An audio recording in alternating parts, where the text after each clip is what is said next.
नमस्कार, स्वागत है आपका एमपी परीक्षा के यूट्यूब चैनल पर। और आज मैं आप लोगों के सामने एक विशेष रणनीति लेकर आपके सामने उपस्थित हुआ हूं। दोस्तों, यहां क्या है, आज हम बात करने वाले हैं एसएससी जीडी के पेपर को किस तरीके से तोड़ा जाए। तो कुछ एक बातों का आपको ध्यान देना है। इतना कोई टफ मामला नहीं है कि अपन एसएससी जीडी के जो रीजनिंग का जो सिलेबस है, रीजनिंग का जो पेपर है, उसको हम कितने कम समय में कवर कर सकते हैं, मैक्सिमम क्वेश्चन को मिनिमम टाइम पर अपन कैसे उनको कर सकते हैं।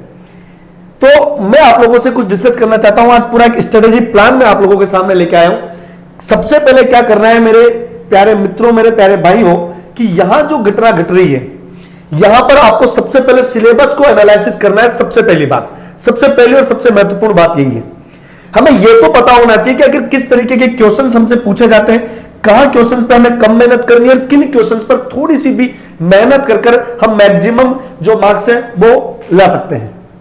तो एक बार अपन देख लेते हैं हल्का सा, और ध्यान दीजिएगा, यहां पर इसका पूरा पोस्टमार्टम हम करने वाले हैं। और यहां जो अपना सिलेबस डिजाइन किया गया है एसएससी जीडी का, उसमें एनालॉजी है। एनालॉजी को जैसे कि हम कहते हैं सादृश्यता, समरूपता भी हम कह सकते हैं। एनालॉजी का मतलब सादृश्यता या समरूपता हम कहते हैं। आप लोगों ने कई बार देखा होगा, कई क्वेश्चन आते हैं कि कुत्ता शाकाहारी या मांसाहारी, जैसे कि सिंह है वो मांसाहारी है तो गाय क्या है, शाकाहारी। ये अल्फाबेटिकल, मैथमेटिकल एंड जो कि अपना जनरल नॉलेज होता है वहां से मिलकर आता है। और सबसे बड़ी बात, कम से कम 2 से 3 मार्क्स का ही आता है पिछले कुछ पेपर्स को अगर अपन देखते हैं तो। दूसरी बात क्लासिफिकेशन की बात है, वर्गीकरण। यहां से भी 2 से 3 क्वेश्चन सामान्यतः देखने को मिलते हैं। सीरीज की अगर अपन बात बताएं तो सीरीज जो है, यहां पर इंग्लिश अल्फाबेटिकल यानी कि वर्णमाला से रिलेटेड और मैथ से रिलेटेड गणितीय सीरीज ये आती है। ये बहुत ही महत्वपूर्ण पार्ट है किसी भी एग्जामिनेशन का, और एसएससी जीडी के लिए तो भाई ये ऑक्सीजन का काम करता है।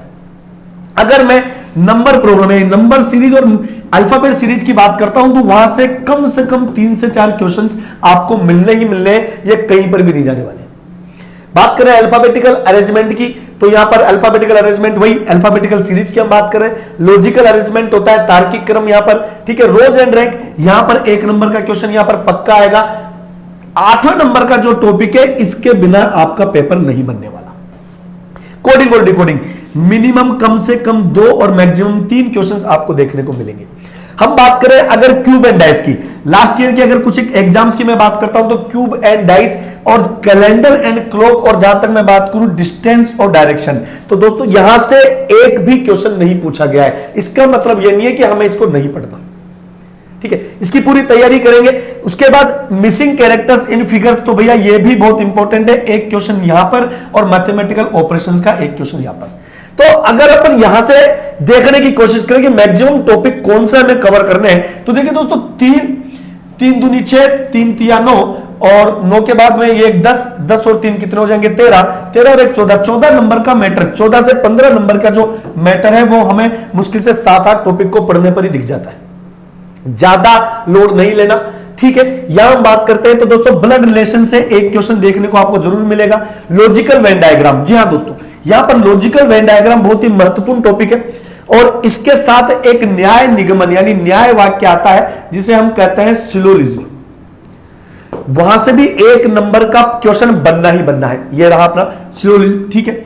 लॉजिकल डिडक्शंस का यहां पर कभी एक क्वेश्चन आता है, नहीं आता है, परमानेंट नहीं है। Statement conclusions, statement arguments and statement assumptions, यहां इन तीनों को मिलाकर एक न एक नंबर आपका जरूर आएगा। नॉन वर्बल की अगर मैं बात करता हूं तो paper folding and cutting 1 number का टॉपिक है। Mirror and water image 100% 1 number का टॉपिक है दोस्तों। एम्बेडेड फिगर, छिपी हुई आकृतियां, ये भी 100% 1 नंबर का, और ये कंप्लीट फिगर, ये नॉन वर्बल के 4 क्वेश्चन आपको 101% मिलने ही मिलने हैं। तो जो बेसिकली हमें क्या करना है, हमें एक तो टेंशन नहीं लेनी कि पेपर कैसे तोड़ा जाएगा।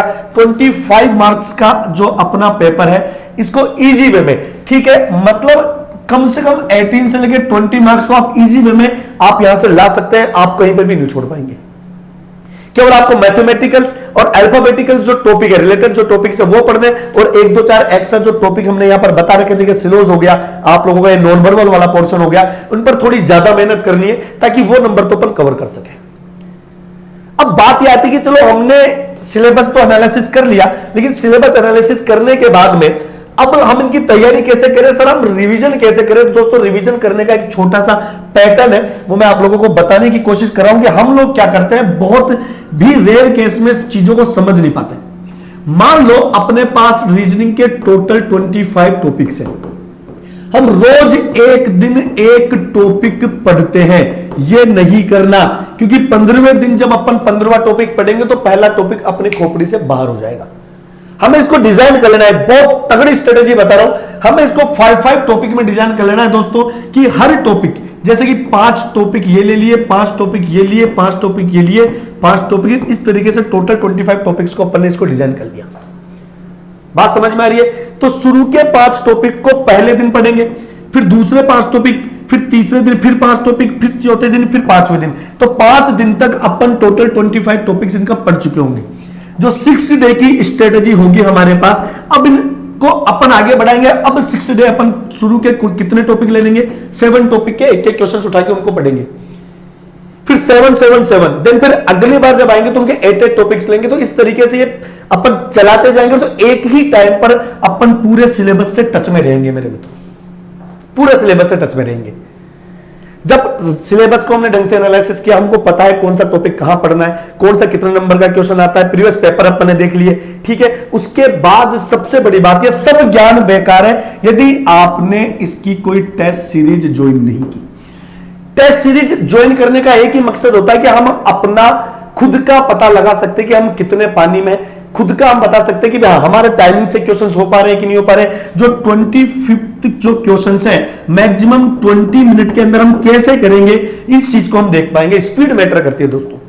यह तभी करेगा जब आप ज्यादा से ज्यादा क्या करेंगे, पेपर का सॉल्यूशन करेंगे, टेस्ट दीजिएगा दोस्तों। तो इस पेपर को तोड़ने के लिए रोज हमारे एमपी परीक्षा के यूट्यूब चैनल पर लाइव क्लासेस चल रही है, और लाइव क्लासेस जो चल रही है उसका शेड्यूल मैं आप लोगों को बताने की कोशिश करूंगा। आप वहां आकर ज्वाइन कर सकते हैं। हमारा जो शेड्यूल है वो रोज डेली लाइव क्लासेस का 12:30 से 1:30 बजे मैथ्स की क्लास होती है, देन 1:30 से 2:30 बजे मेरी क्लास होती है रीजनिंग की क्लासेस, देन 2:30 से 4:30 बजे फिर मैथ्स की क्लास होती है। तो दोस्तों ज्वाइन कीजिएगा, और जय हिंद जय भारत।